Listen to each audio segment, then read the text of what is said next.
This is Theory of Change. I'm Matthew Sheffield. Thanks for joining me. Donald Trump is in serious political trouble.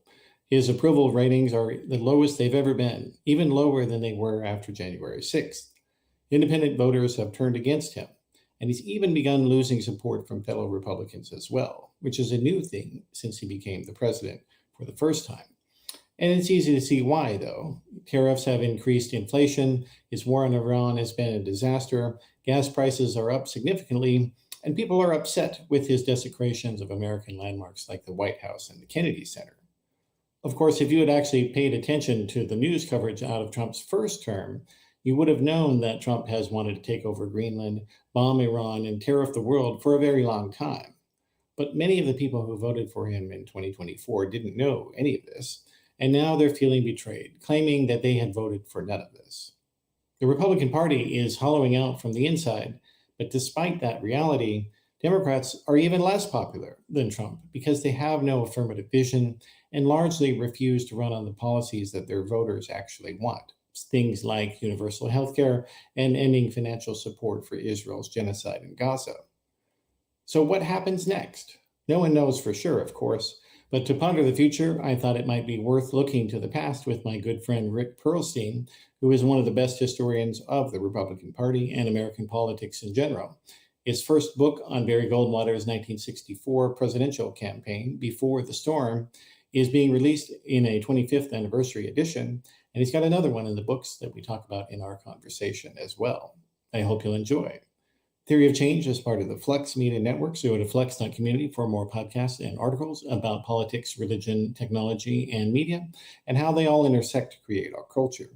And if you like what we're doing, I would appreciate it if you could join us on a subscription platform of your choosing, whether it's on a podcast platform or you can subscribe on Patreon or on Substack. And if you're a paid subscriber, you have unlimited access to the archives, and I would really appreciate it if you could become one. That would be excellent and amazing and incredible.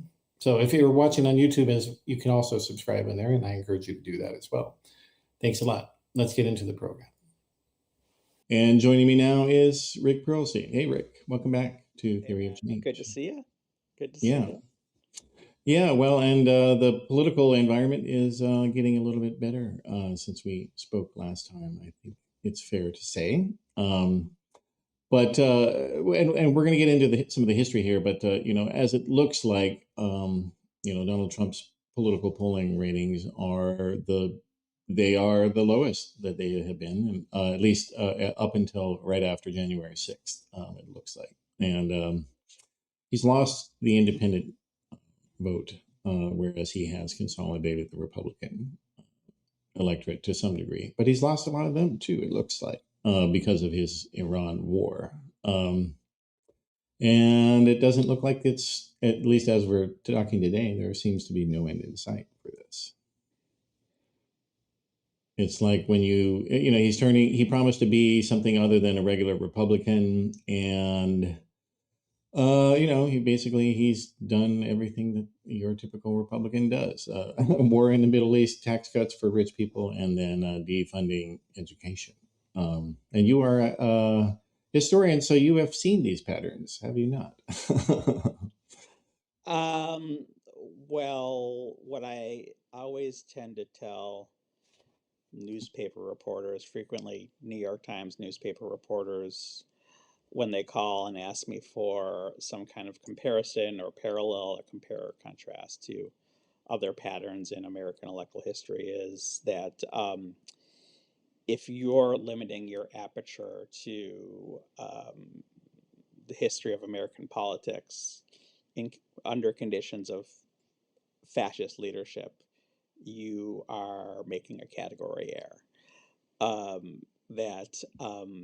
We have so much overlapping system collapse. In other words, the very basic idea of politics as the study of power and its application, winning it and applying it. If you're understanding it according to the categories of constitutional governance, elections, coalitions, you're leaving out a whole lot of stuff that we don't quite understand yet. So I'm not even sure how you can explain it or understand it according to past patterns within American coalitions. I mean, just to give one example, how many people within the Trump coalition are so diehard that when they get down to the hard kernel, they won't accept any election result, right? And then you have this kind of chaotic situation that certainly nothing out of the 20th or 19th century can make sense, or maybe the 19th century, right? Maybe the 1860 election, right? So I just always ask people to kind of step out on the high wire, and consider the possibility that our very categories, are having a hard time making sense of this. Just to give an example, as from a person who's spent time in right-wing world, there's two guns for every American citizen, and a lot of them are in the hands of people who, believe that they exist to fight tyranny, and people like you and I are the tyrants. So what happens when this reaches the end of the road? There's alienation with the last attempt to kind of redeem the unredeemable, to achieve that prelapsarian state that, conservatism promises to, kind of people who, go to politics because just life doesn't make sense to them.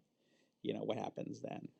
As far as, elections and voting, right? Of course, as the Republican people running the Republican Party are, working hard to make elections not matter, right? And you don't have a constitutional republic if people don't accept election outcomes. Like, Trump has never accepted the election outcome in 2020. Or in 2016, if you recall, when he lost to Ted Cruz in Iowa. Remember that? He said that that Ted Cruz had cheated. Right, exactly. Yeah. Yeah. And, Fox News, if you'll recall, when they called the election for Joe Biden because of the results in Arizona, they lost a colossal part of their support because they dared, tell the truth about an election. And a lot of their business was picked up by, Newsmax and OAN until Fox adjusted and adopted the Dominion voting machine conspiracy theory, right? Maybe to their consternation, but they didn't lose a lot of business once, all those discovery texts and conversations that, Fox News personalities were proven to have directly lied about what they thought about Donald Trump on the air, right? Yeah. So we're living in a hall of mirrors. Yeah. And well, I think not a Newtonian situation. Yeah. Well, and I think that is, that's an important point. And it's something that I think even now a lot of people on the broader, center to left still don't get that, for the hardcore Republican base, this is not, just politics. This is spiritual warfare, literally, as they call it. And, they see the existence of humanity at stake in every single election, and in their support for Donald Trump. That even if they don't like him, even some of the smartest, most well-informed places are kind of failing us. One of my favorite shows is NPR's On the Media, and I just started listening to the latest episode, and they pointed out, they had an episode about what does it mean that a lot of conservative Christians are beginning to entertain the possibility that Donald Trump is the quote unquote antichrist, right? Yeah. Antichrist. And the guy kind of was interviewed and said, didn't they notice how bad he was before? And it showed that they don't understand the theological concept of the Antichrist, which is that the Antichrist disguises himself as a guy who's going to achieve all these wonderful things, and then halfway through the deal turns around and says, no, by the way, I'm the Prince of Darkness, right? So the fact that Trump sucked is actually, or the fact that they loved Trump, is more evidence of why they might consider him the Antichrist. I mean, this stuff is very strange, devious stuff, right? When it comes to people who are abandoning Donald Trump and MAGA, well, one thing to consider is what that means is not that they're abandoning MAGA and supporting Democrats, constitutional government, liberals. In the case of the Groypers, and supposedly, in these, there's an article in the New Yorker suggesting that, most young congressional staffers, Republican congressional staffers, identify with Nick Fuentes. You know, there'll be a lot of people who say that Donald Trump failed because he wasn't authoritarian enough. Well, and that is what Fuentes explicitly said. There is something that is a little bit different, though, in that, you do have people like Alex Jones, Right. and who are now who have become anti-Trump, and most importantly, he is attacking them. So he allowed many never Trumpers to come back. Of course, they were not never Trump, as it turns out. But like once you're gone, the way that he's never forgiven Thomas Massey, for instance, or Marjorie Taylor Greene, and they, especially Greene would, she was trying to grovel for a while, but it didn't work because she had a position that he really he loves war in Iran. And in fairness to Trump, he was always actually consistent on how much he wanted to go to war in Iran, how much he loved missiles and bombing Iranians. Yeah, he He has was very consistent 80s on when he it. said we can just take Karg Island, and yeah. Yeah, so like they weren't paying attention, but like, I mean, it really is an example though, that issue of how even the people who thought that they were the most devoted to him, that he had suckered them, Yeah. and that like everyone is a sucker for Donald Trump, and or in his mind everyone's a Yeah. sucker, and if they're not one now, then maybe they will be later. What But do you think once happens to like a politically homeless person who revered Trump, with kind of a Führer principle like reverence? I mean, what do you think are the kind of various kinds of off ramps, kind of knowing folks who, have Mhm. been living in that mentality? Um, well, I think so. The safest model for that type of person is what happened after the national embarrassment of the Scopes monkey trial. Yeah, they That leave they just politics. they leave politics, and they actually take the Bible seriously of what Jesus said, that my kingdom is not of this world. Yeah. And that they focus, on their own lives, and trying to get away from society as much as possible, get off the grid. Yeah. Like that's, it's not a healthy mental health Better for lifestyle, us. but it's better for the country, and it's better for them too, frankly, because Yeah. they didn't like anybody. Even they haven't, even with Trump, like they still haven't liked their fellow citizens. So this is better for everyone if that's what they do. And in an actual more democratic system, they have the right to do that. Like nobody's going to bother them, and it looks like nobody's going to pass gun laws either. So they can just go off and do their thing.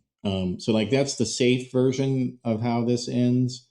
Um, but there's lots of other unsafe scenarios, and I think one of the things that seems, maybe every so often, it makes me wonder if in the back of their minds the Trump White House people have wondered if they have unleashed this violent core of wackos onto society, and that's part of why he keeps getting assassination attempts, because sometimes they're his former supporters who are doing that. Yeah, there's a real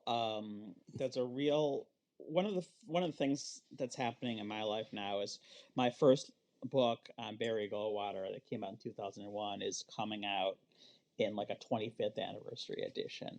Oh, nice. Yeah, in December, and I wrote a new introduction, kind of, what did the Barry Goldwater movement the Barry Goldwater movement mean in the age of Trump?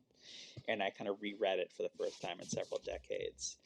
And I'd had this kind of frustration in the back of my mind that I saw a lot more stuff in the archives that betokened the people who were running the Barry Goldwater campaign, the actual official campaign, being terrified that they had opened a Pandora's box, and always having to put out these fires from these local groups claiming the authority of the Goldwater campaign, who were insane, right? And just to one example, one group, one group in Phoenix, I think they call themselves Americans for Goldwater, were broadcasting what they claimed was a conspiracy to blow up all 50 state capitals in an arranged signal. That's what the Soviet Union was going to do. And they were always kind of chasing after these terrifying people and saying, don't use Goldwater's name, right? And I was afraid that that wasn't in there, but when I reread it, I was like, "Oh wow, this kind of actually is all in there," you know. But the kind of the narrative that I thought I was telling in my head was these establishment people winning and prevailing over the crazy people, right? And kind of creating a framework within the logic of mainstream politics for a Reagan to win, right? And more I've been haunted by. There's a biography of William F. Buckley that was written by John Judas. It's kind of the first full biography of William F. Buckley, and it's quite good. I think it came out in the 90s. And there's a footnote in there in which he found a line in one of William F. Buckley's letters to a friend that he was afraid that what Goldwater's campaign was unleashing was, he says, he uses the Russian word, an American Raskolniki, like Raskolnikov, like in Crime and Punishment. Now, Raskolnikov, if you recall the novel, is this.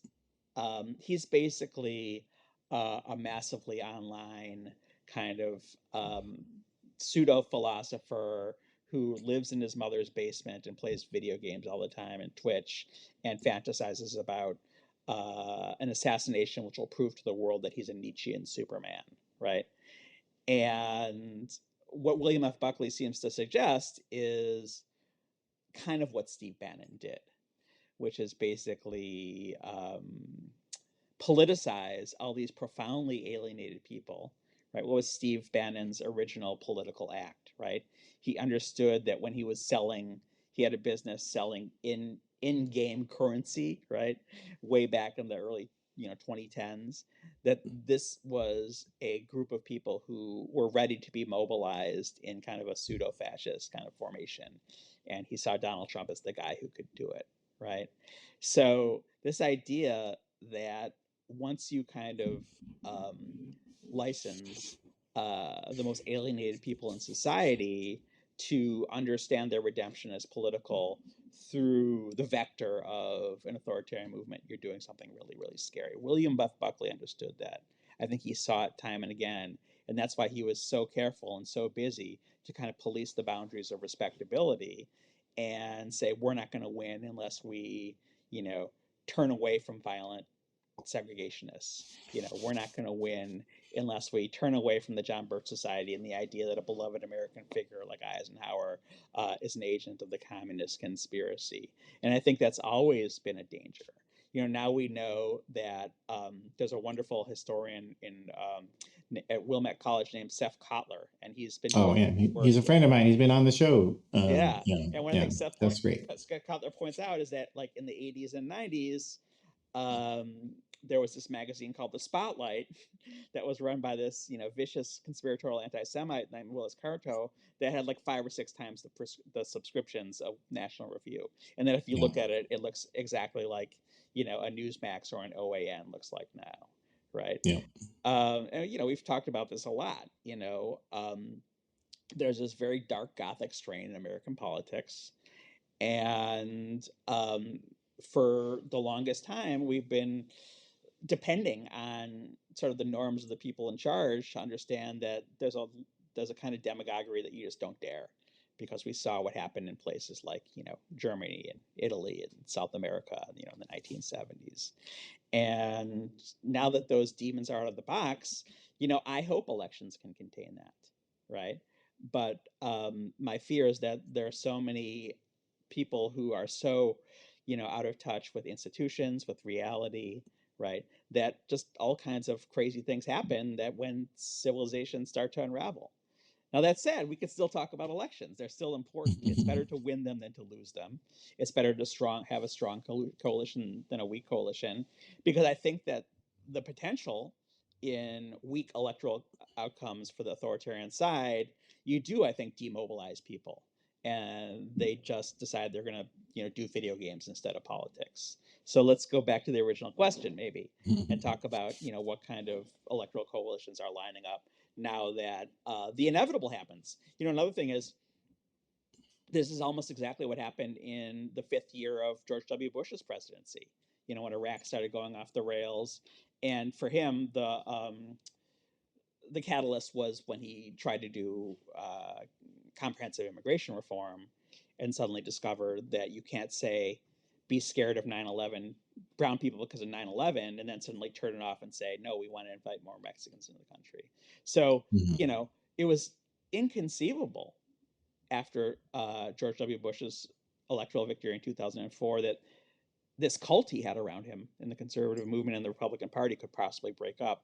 But it was, by 2007, it was utterly incinerated, and you began to have people saying George W. Bush is, well, you probably did have people saying he was the Antichrist. Certainly, I have lots of stuff from freerepublic.com of people saying that he was, working for the globalists and was an op, you know. Oh, yeah. So, but anyway, it's better to win than to lose. So maybe we can talk about the electrical stuff now. Having my long throat clearing about all the apocalypses to come. Yeah. Well, I wasn't thinking of it in terms of elections, just in terms of groups, because, so one of the, to your point about the kind of Trump opening the Pandora's box even further, that Buckley and his crew had opened previously, like that's the story of the Republican Party, is the box just keeps opening more and more and more. And, so, but a lot of these people that have, there is a weird paradox because, like this isn't a unified group. I think we have to make sure to say that, because a lot of these further right or anarchist type people, some of them are, violent Christian supremacists. Some of them are, violent pagan supremacists. Yeah. Some of them are, just people who don't really know much of anything about politics. All they know is that their life sucks. And, they blame whatever, group people on YouTube tell them to blame. So in this case, it might be women, in many cases, it's women's fault that everything is this way, that my life sucks. And so, and they don't really know anything about ideology, so they don't care about, foreign policy or tax cuts or whatever. Like, they don't have any money. So like to those topics are utterly meaningless to them. They don't care about them. And so, and the thing about Trump that I think was unique as a Republican, because they've been seeking someone like him, the Republican consultant class. They've wanted someone like him for decades. In that he was a celebrity, he was somebody who was not very intelligent, and everyone knows that he's not that smart. And that's actually an asset, though, for a lot of his fans, I think. Definitely. That they see that they feel intellectually. It's identity politics. It's like these swells and smartasses have been putting one over on me for decades, and now one of us is in charge. Yeah, exactly. And so I think, though, that the Iran war, like that's it's they've also, the Republican consultant class has spent so many decades kind of cultivating a low level anti-Semitism as well. And now you have Trump literally saying, or sorry, Marco Rubio, the Secretary of State, literally saying, well, Israel kind of bullied us into doing this war. Right. Like this is Nick Fuentes's dream to have a politician say that. Yeah, And right. and for all we know, it might even be true in Right. this case. Well, I mean, it's basically Netanyahu's tried to bully American presidents into this war, right? Yeah, that's right. Because So for as he's long as been there's been a Netanyahu, and he finally has found someone who's dumb enough to take him up on the offer. exactly, yeah, and of course, just like all the past presidents had said to Netanyahu, well, your intelligence doesn't look very good. You say it's going to be a cakewalk, that it's going to be over quick, they're all going to be dead, and they'll surrender. No, we don't think so. And of course, as you said, Trump is the first one dumb enough to actually take that shit seriously. And it makes no sense. Like there's this people have some people at least have cultivated this idea that the Israeli intelligence apparatus is just omnipotent and knows everything. And it's like, are you forgetting Yeah, October 7th? Like that was right in their backyard yeah. where they supposedly have all these assets. Do you really think that they would know what's going on in Iran? No, that's playing into their own hubris. It is, and so, but so this low level anti-Semitism that Republican politics has been kind of built itself on to a large degree. Trump has played into that, and so it's in a way that I don't know, that he can really, even if he somehow manages to get the war over quickly, I don't think that he can come back from that. I don't with this set of people because it is a permanent stain of betrayal on what he had told them, or at least what they thought he had told them. Well, there have been a lot of betrayals. Um, But not to them though, as far yeah, as they know. I Um, mean, why didn't they pick up on the fact that, he wasn't going to bring back coal? I mean, there's been so many betrayals. But let's say you're right. Yeah, I mean, that this is just kind of too ridiculous and too big to kind of for him to redeem. I mean, obviously the authoritarian playbook is to scapegoat, right? To figure out some kind of scapegoat that kind of stab the nation in the back. But yes, they're not very supple with this kind of stuff. We all fear some kind of Reichstag incident. Of course, you know, our capacities for actually doing the job of securing the nation, right, have been eviscerated. Some of us have pointed out that one of the consequences of McCarthyism was they, you know, fired or hounded out of their jobs all the people who were experts on Asia by accusing them of being communists, and supporting Mao instead of Chiang Kai-shek. And lo and behold, you got the Vietnam War because the structure of expertise just wasn't there for the people who would have warned that this was a disaster. Right now, you have the you know who knows how many cyber terrorism experts have been doged out of existence. I mean, one thing I don't even see the media even talking about. I almost fear it's like kind of a you can't handle the truth attitude. Is the possibility of a cyber attack? Um, that Iran, should they choose to pull the trigger, could unleash some serious chaos. That could dwarf 9/11. What happens then? Um, do people rally around the flag? Does what does Trump do? What do the Democrats do? You know, um, I guess I keep on returning to this um, fear that defeating Trump politically isn't defeating the conditions that make Trump so dangerous politically. In a place like Chicago, when gang violence went down, went way up, decades ago, it was because the cops did a successful job decapitating the gangs. So the gangs started going after each other, right? Um, what happens when if the Republican Party is, you know, um, leaderless, right? I mean, how do people? What does that look like, right? yeah. Well, and it's that larger question though of understanding that the political defeat of this subset of people that should only be the beginning of it. Right. Well, then you get into what, you can't beat something with nothing. So what is the Democratic Party proposing as an alternative?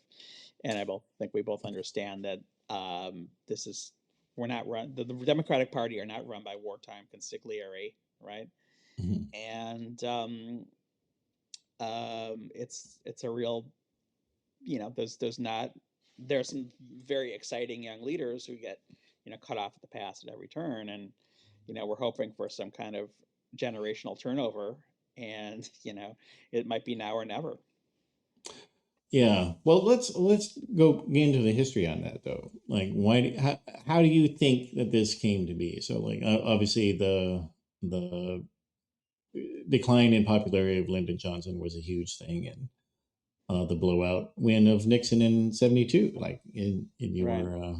your favorite period, Right. historical period, like that Well, was yeah. seemed to be when it started, when this happened. Yeah. I mean, for a lot of different reasons, the Democratic Party, in the wake of FDR and the New Deal, had a really sweet political situation that they set up that joined the making of policy with the selling of it in terms of politics in a very salubrious way, right?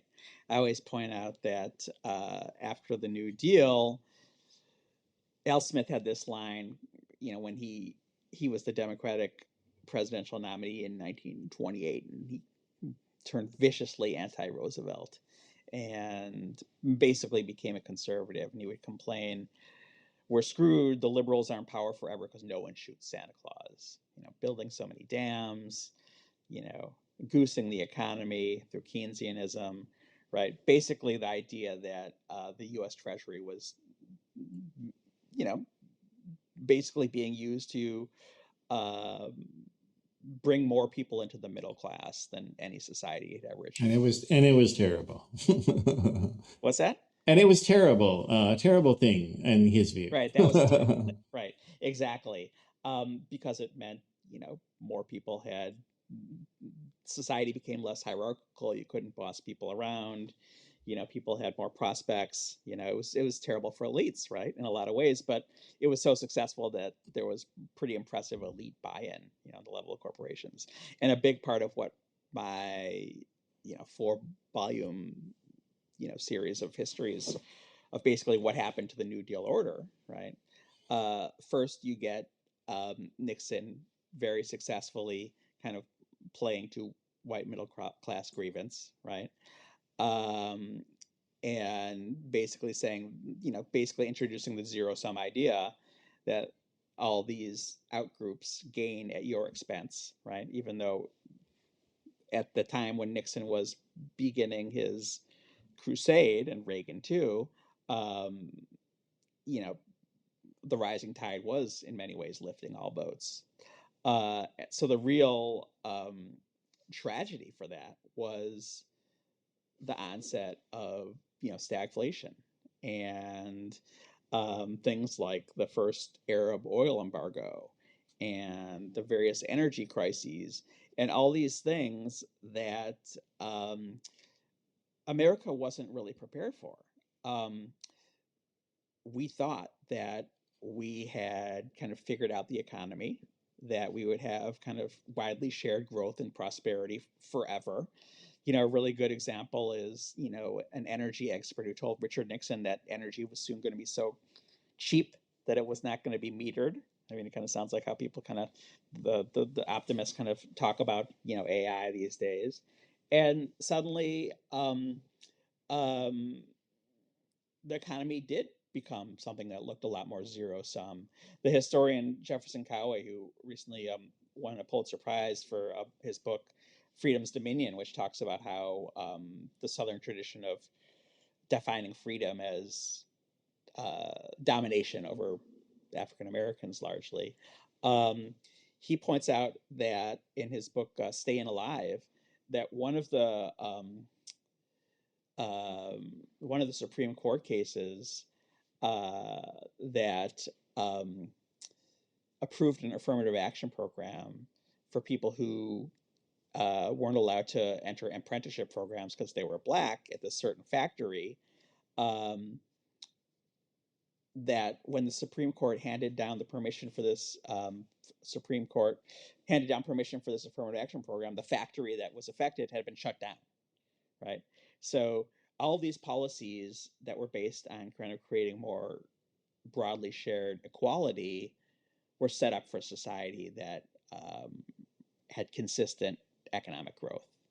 So stagnation, the end of American economic dominance as the rest of the world kind of recovered from World War II, various kinds of hubris, you had foreign competition. It made it a lot easier for economic elites, particularly, to do things like saying the problem is that the taxes we pay are too high, right? And the problem is we have too many regulations, and the state is too strong, and affirmative action is the problem. And then kind of more and more opportunistic demagogues could begin to tell, the white people who eventually became the Trump coalition, but were first the Reagan coalition, that the problem is those people over there, right? Demagoguing and othering.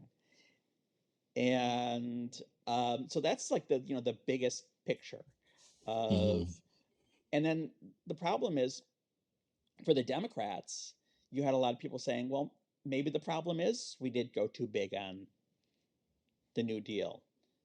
We did go too big on the Great Society. And the Great Society, especially Lyndon Johnson's policies, were based very much on the idea that America's bounty was permanent, or we're going to share the bounty, right?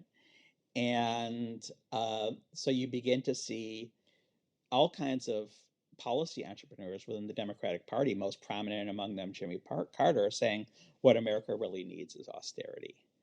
And once people like Jimmy Carter and then Bill Clinton and then Barack Obama too begin to say, well, we're demanding too much of the government, right?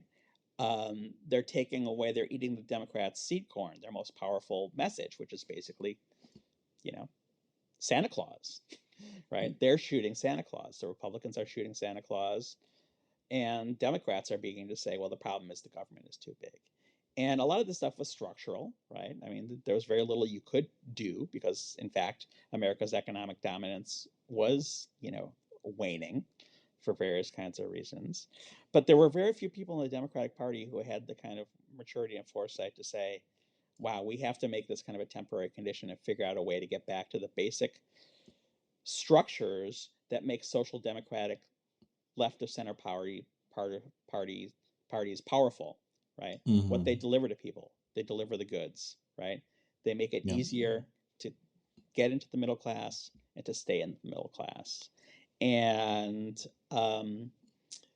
that's basically the story I tell in my next book. The third of it that's about the Democratic Party is about very cynical and corrupt people basically meeting Republicans halfway and saying we have no choice.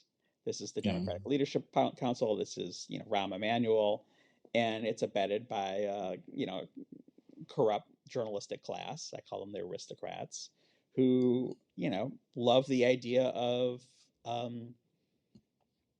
cutting off social democratic programs at the knees, right? And it's very hard. This is very deep, basic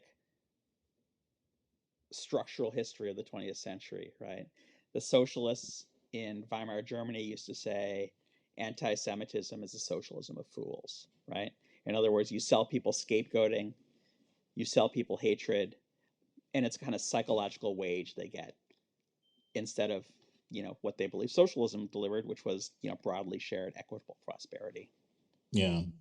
Well, I think there's also a mistake that was made by the further left, so the progressive side of the Democratic Party during that time period, that they didn't make the public campaign to explain what it was that Roosevelt had done and Truman and Johnson. Well, there are always people who did that, but yes, there are a lot of people who they didn't do it enough, and because they took it for granted, or they well, just thought everybody agreed with it. The good. Yeah.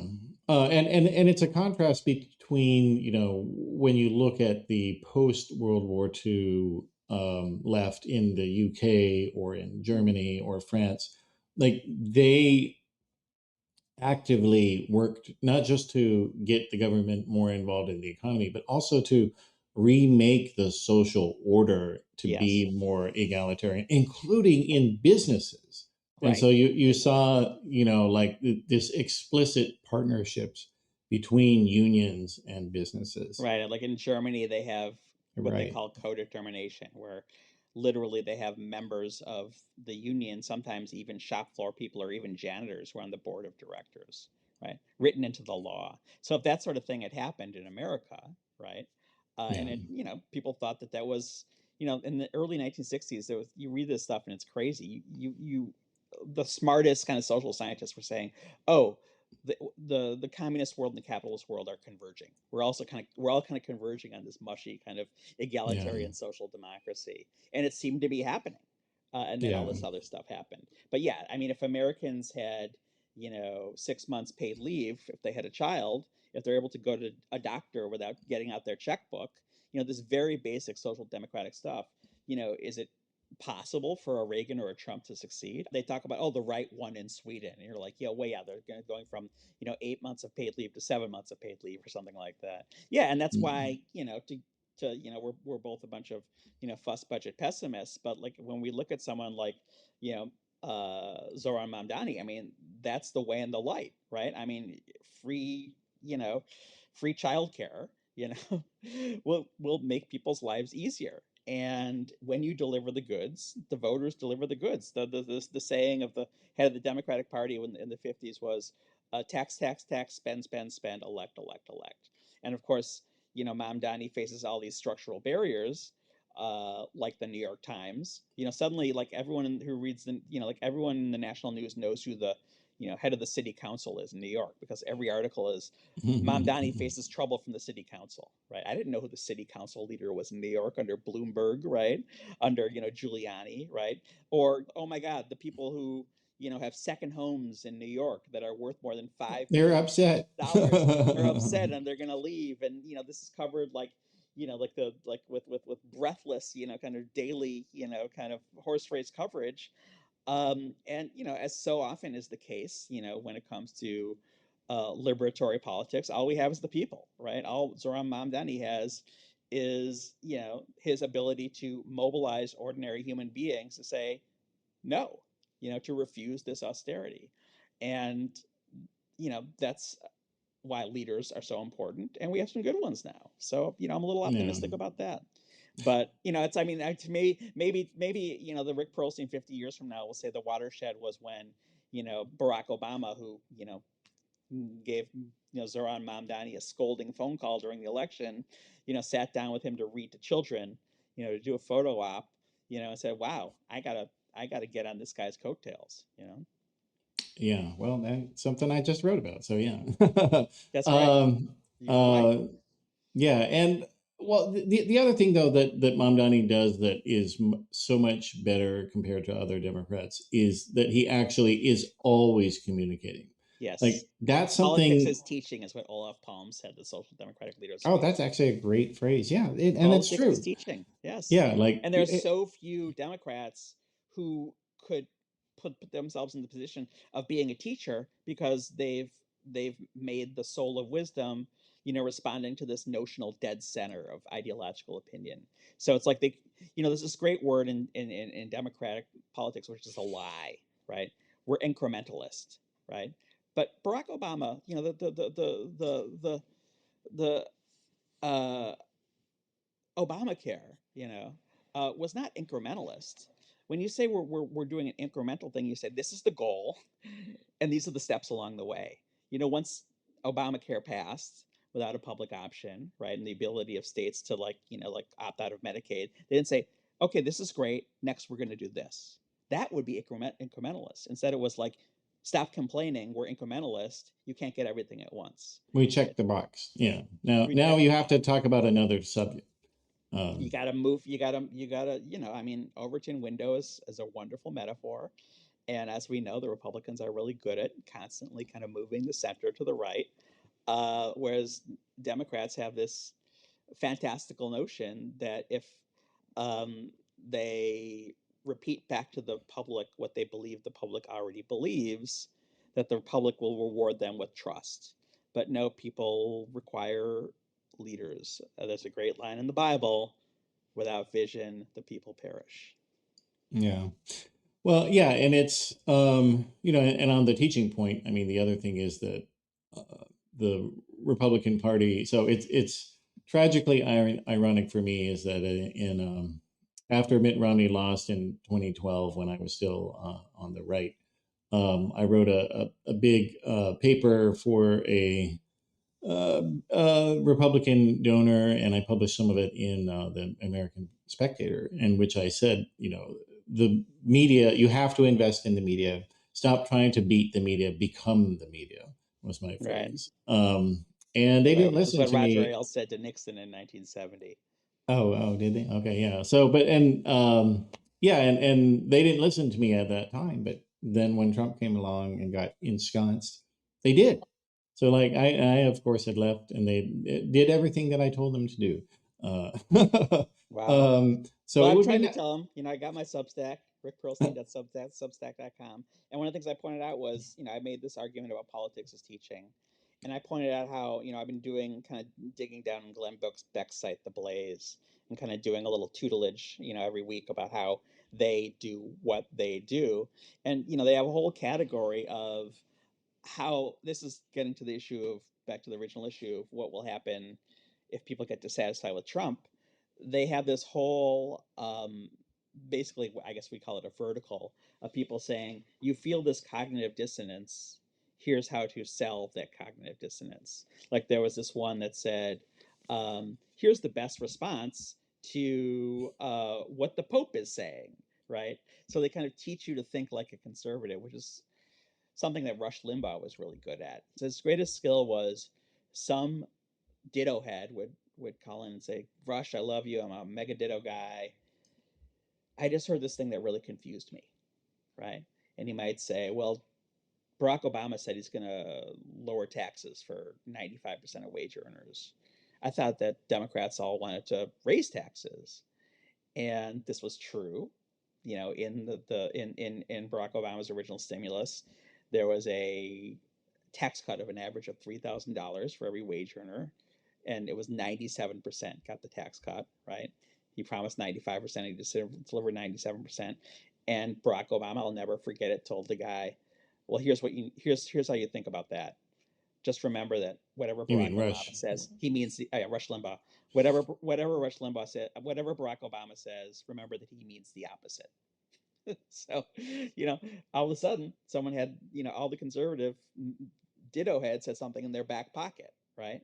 Um, a leader like AOC or Mamdani is very good at teaching people how to interpret what conservatives say, right? Mm-hmm. Instead of someone like Rahm Emanuel or Bill Clinton who says, "Wow, how can we imitate what conservatives say in order to pick up on the popularity of what they say." Yeah. Well, and as a project, I think that one of the things that should be done with a lot of money is on the left is explaining to conservatives, because there is a real division between conservatives and reactionaries, right? Um, I disagree, and but we've well, been we've been putting off this argument, well, which I think yeah, is okay, we should have analogous that, for but a long okay, time. but at least the complete wackos, the people that were in the box, those Sure, are we the can say that there are reactionaries. levels of They extremity. have the same epistemology. I agree with you. But overall, though, like the people that enable them, so Right, like the country club Republicans or the right, business class Republicans, those people, they didn't learn the lesson of the economic lesson of post World War II, which right, is that this was a time when the government around the world in every country right, basically was massively investing in the economy, right, and massively investing. made you corporate titan richer. And that's what I was going to say. Yeah. And so, like, but the broader left hasn't taught that lesson. to Right. the business class because Right. and ultimately and we keep seeing with Trump also that not only are his tariffs destructive to American businesses, but also this his corruption and his instability. Right. Like businesses need stability more than anything else Right. because That was one they of Milton Friedman's number one lessons about why regulation is bad, because it creates instability. yeah, well, and you can use that, turn that around in the opposite direction, Exactly. and it's and it's I think everybody can agree that especially on tariffs where one day they're on and one day they're off, and Yeah. like And the this is business class is so brainwashed, they're so high on their own supply that the stock market is basically stable, even though the global economic system is at greater risk than it ever has been since 1929. yeah, well, and then but in terms of the targeted industries, like they haven't even been helped. So like American manufacturing And is they were down helped by under Joe Trump. Bi- by Biden. They were, yeah, and so like these are things that again it just goes like I love that teaching quote, Rick, because it's Yeah, so true. Because like enabling these anti-government extremists is not good for anyone. yeah, And so, but you have to explain that in terms that people understand and in terms that are yeah. relevant to Yes, them. and Roosevelt was great at that. He would say, "Why do we need to enter World War II? Why do we need to give weapons to England?" It wasn't why do we need to get into World War II. Why do we need to basically uh, um, sell weapons to England? He said, "Well, if your neighbor's house is on fire, lend him a hose because your house might be next." Brilliant, brilliant stuff. And he would say, he would just explain things in very clear metaphors. Truman would too, with good guys and bad guys. And I mean, Democrats think that they're kind of more sophisticated and more cool when they as this one consultant points out, they explain the brownie recipe instead of explain the brownie. Yeah. Yeah. Well, and that happens whenever you look at just their interviews and for print media. Like the Democrats will talk about process. They'll talk about, Yeah. well, we're going to do this and that, and then the Republicans will just be like, and then we're going to stop these communists. Except for Mamdani. He says, when he gets heckled by a guy, he says, I'm gonna make New York affordable for that guy too, right? Yeah. And he's so disciplined, right? He doesn't say, I'm gonna show how much more sophisticated I am than you by, explaining some sort of, the digression. He never digresses. He stays on message. Yeah. Well, okay. So let's go back though to you just sent off your latest book to your publisher recently. So I did, yeah. tell us more a bit about it. Well, I don't have a publisher actually. We're shopping it around to a publisher. So if you got a Oh, publishing okay. company, make me an offer I can't refuse. But Hmm. it's called the Infernal Triangle: How America Got This Way, and there are basically three force fields of American politics that whose actual interactions make everything screwed up. One is very familiar to all my readers, which is the increasing authoritarianism of the Republican Party and the right. The other is very familiar. It's the fecklessness of the Democrats and coming up with and explaining a persuasive alternative, and the media, which in a lot of ways I think I make the case quite explicitly and successfully, served people in their role as citizens in a self-governing nation about as well as the state media did in the Soviet Union. Basically, all kinds of up is down stuff. That the economy was bad, in 2024 during the election when it was actually good. When crime was, making it seem like crime was up when it was actually down, right? Making it seem like the American people held Bill Clinton in contempt for lying about sex when actually his approval ratings were consistently in the 60s and 70s when the media was, baying for his head. So when you combine those three things and show how they work together, uh, basically what I'm trying to do is give my readers skills in pattern recognition. Say, oh my God, that thing you describe happening in 2005 with the Republican response to Hurricane Katrina, in which they explained the government's failure by claiming that the problem with what happened in Katrina was government itself, right? That's exactly what they're doing now, right? When you explain the Iraq War and how that was sold to the public, oh, that's exactly the way Donald Trump is talking about the Iran war, right?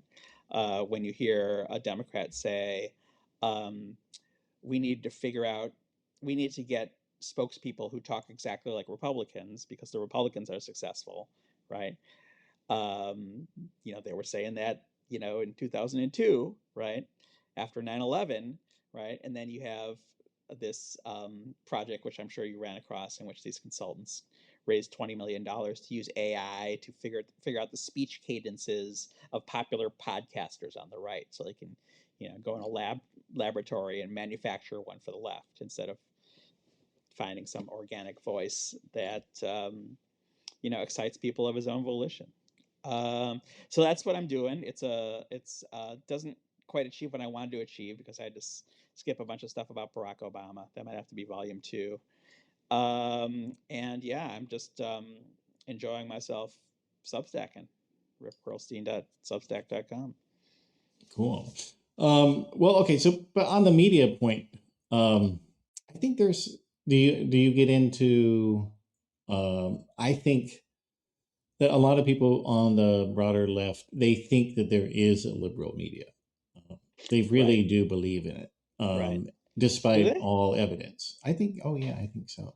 Um, what do you think? Um, Do you think people well, do? I mean, I think that one thing that may shock people is how much MSNBC was, even when they kind of made the pivot to being sort of a more Democratic Party oriented liberal outlet, how much they became a vector for some of the worst parts about the post 9/11 Bush administration. Like, Joe Scarborough was one of the, biggest boosters of the Swift Boat Veterans for Truth. Um, so I think that hopefully people will understand. Well, one of the things I try and do is I always say that all throughout this period from 2000 to 2026, basically the present, there's always the best places to go for the truth have always been these kind of semi-samizdat kind of alternative left-wing voices. Whether it was a magazine like Mother Jones, which was always on the case about the Oath Keepers as, basically pointing towards something like January 6th all along, when CNN was laundering them as kind of, constitutionalists, or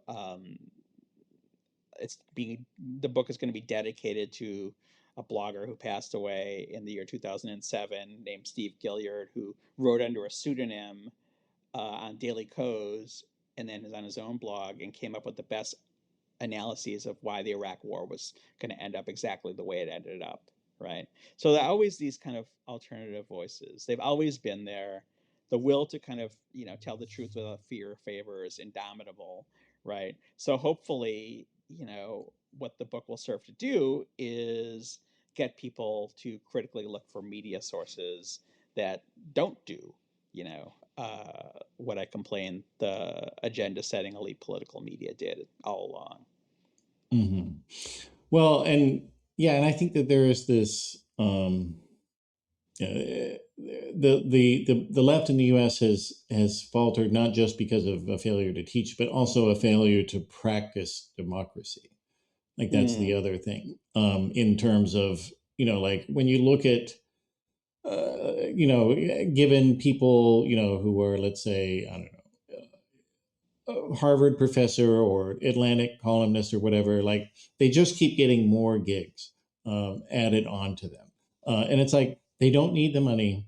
Whatever time they're putting into it, it's probably not very much. And they're fobbing it off onto a research assistant. One of the things I talk about is how open the right has been to new voices, and how it's been basically always cultivated, in part because young people aren't intuitively conservative. How much energy, investment, openness they've provided for young people. And that's why you have a Democratic Party where, so many people died in office after Donald Trump introduced his budget that it failed. The big, beautiful bill passed because there weren't enough Democrats who were alive to defeat it, right? Yeah.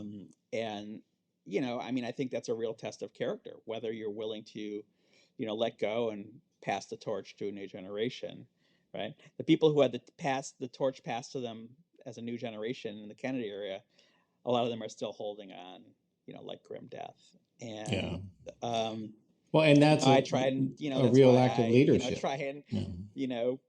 make mentorship so much a part of my practice.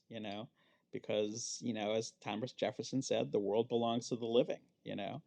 And a lot of people in my generation and older, you know, we don't even kind of grasp the political field, because we're using incumbent categories that made more sense to us when we were coming up. Yeah. Well, I've recently been thinking about the possibility that, just as a loose analogy, that uh, epistemically, the Democrats are Catholic and the Republicans are Protestant. Yeah, I think Uh, that's interesting. Although, Protestantism is a paradoxical thing where every church, is supposed to be on their own, but because the people who are attracted to certain kinds of Protestant denominations often are kind of followers in their basic kind of intuitions, everyone kind of moves in the same direction on the right because everyone moves in the same direction on the right.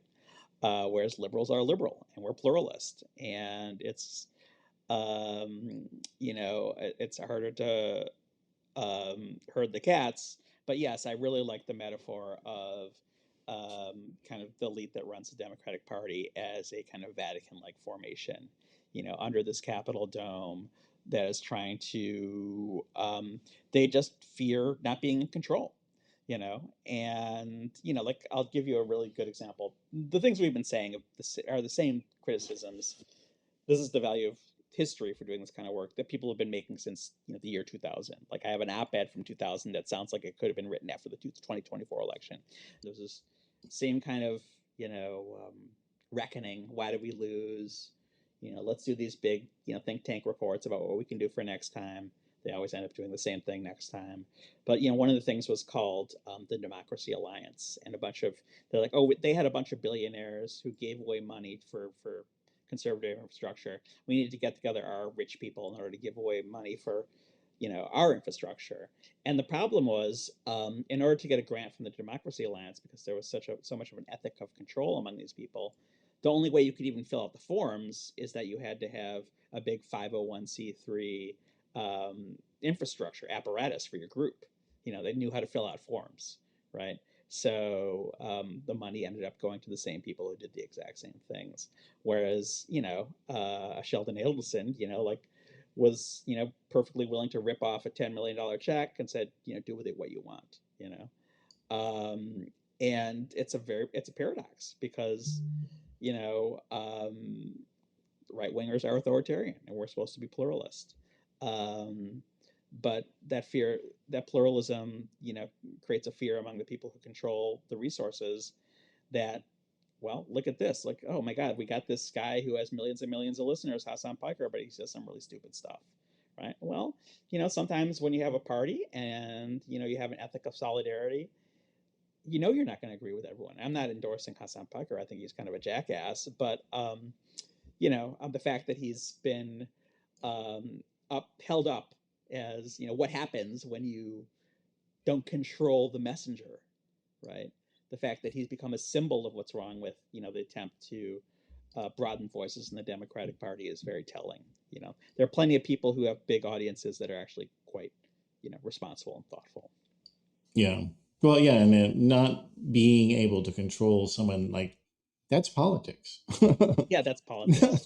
That's literally politics. And if you don't like how that works, then maybe you should try something else. One of the greatest challenges for an executive in a democracy is to harness movement energy without being harnessed by movement energy, right? And Franklin Roosevelt was very good at doing that when it came to the labor movement, which was a very off the reservation kind of a bunch of folks, they sat down on the floor of all those GM factories, shut down the American economy, but he stuck with them nonetheless. And the way Ronald Reagan handled the Christian right, he gave them just enough rope that they could kind of pull for him, but he didn't show up at the the Christian right. For example, the pro-life rallies, he'd show a video so you could kind of distance themselves, and that's a challenge. That's a leadership challenge. But if you just say, well, movement energy, kind of grassroots movement energy, all this spontaneous, wow, you're in a political party where there are people who are willing to literally risk death to face down a policy they don't like, namely, the takeover of our cities by ICE, right? That's a really powerful resource for a political party. So you have to be able to figure out a way to make that part of your party, right? And make sure that you're not enabling people who are beating up cops, which they weren't, right? You see what I'm getting at? Yeah, exactly. And and being willing to just let off of the reins just a little bit, Just a little bit. In a way that lets people have what they want, and feel And the empowered Barack to be Obama who they are. campaign, was really good at that, actually. In fact, That's the they weird paradox. gave an Yeah. enormous amount of leeway to their organizers on the ground. There's a really good book about that. Yeah. And then as soon as the election happened, they famously shut it down. But it really was true. They call it the snowflake model. It's like basically you can create your own snowball rolling down the hill, and as long as you hit your targets, and do your metrics, we don't really care how you do it. And there was it was completely based in what Howard Dean had done in 2004. Of course, the Democratic establishment shut him down because the idea of someone who was against an unpopular war was terrifying to them because they all had supported the war, right? But it's all in the book. So hopefully by the end of the year, you can be able to read it. In the meantime, check me out on the Substack. And I'm going to go fishing because this is really stressful. All right. Sounds good. Thanks for being here again.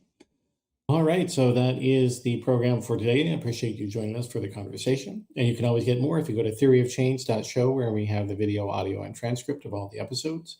And if you are a paid subscribing member, thank you very much for your support. And you have unlimited access to all of the archives. And you can become one if you would like to, which would be great. If you go to patreon.com/discoverflux, or you can go to flux.community to subscribe on Substack. And we also do have free subscriptions on there as well. And if you aren't already subscribed on your favorite podcast app, please do fix that. And you can give us a review on there as well if you can't afford to subscribe. That actually is helpful. The more reviews, the better. And I appreciate every one of them. And if you are watching on YouTube, make sure to click the like and subscribe button so you can get notified whenever there's a new episode. Thanks a lot. I'll see you next time.